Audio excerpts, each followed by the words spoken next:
संगमनेर तालुक्यातील स्वयंभू तीर्थक्षेत्र अकलापूरमध्ये श्री दत्त महाराजांची जयंती मोठ्या उत्साहात पार पडली।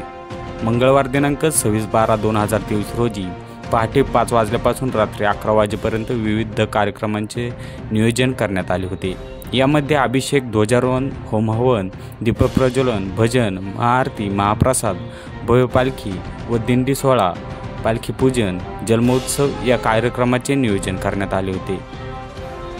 दत्त जयंतीसाठी लाखो भाविकांनी दत्त महाराजांच्या दर्शनासाठी गर्दी देखील केली होती।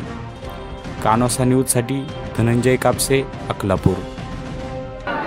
आज या ठिकाणी श्री क्षेत्र अकलापूर स्वयंभू दत्त महाराजांच्या जन्म सोहळ्याचा कार्यक्रम इथं संपन्न होत असताना 8 दिवसापासून गावातील सर्व स्वयंसेवक असतील, गावचे छोटे मोठे पुढारी असतील, या सर्वांनी वेळ देऊन स्वच्छता आणि गावाच्या मंदिराची सुशोभीकरण या सगळ्या गोष्टीसाठी या ठिकाणी गावाने पूर्ण प्रयत्न करून आज मोठ्या उत्साहात जन्मसोहळा सकाळपासून चालू आहे।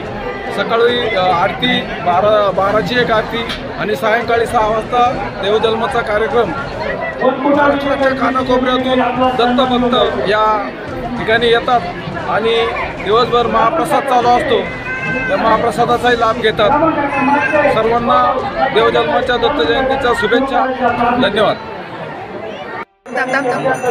आज या ठिकाणी दत्त जयंती अगदी थाटामाटात अकलापूर या नगरी अगदी धुमधडाक्यात साजरा होत आहे।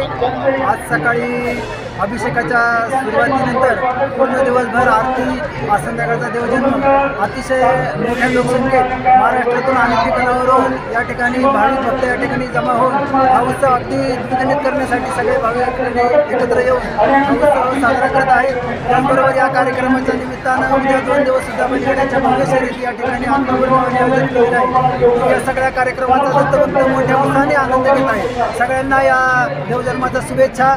असेच भाविक या ठिकाणी भाविकांना आवाहन करतो का या पुढच्याही देवजन्मासाठी सगळ्यांनी असंच या ठिकाणी कानाकोपऱ्यातून महाराष्ट्राच्या उपस्थित राहावं हीच विनंती। स्वयंभू दत्त महाराज आज या ठिकाणी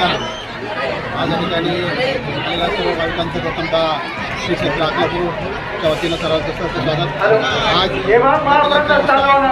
साजरा होत असताना सकाळी 5 वाजल्यापासून होमहवन, अभिषेक, अगदी सकाळी 8:30 वाजता आरती, दुपारी 12:30 वाजता आरती, नंतर आता 6 वाजता देवजन्म या ठिकाणी संपन्न झालेलं आहे। दिवसभरातून महाराष्ट्रातून अगदी लाखोंच्या वर भाविक या ठिकाणी स्वयंभू दत्त महाराजांचं दर्शन घेण्यासाठी या ठिकाणी येत आहेत आणि आपल्या दर्शनाचा ते लाभ घेत आहेत।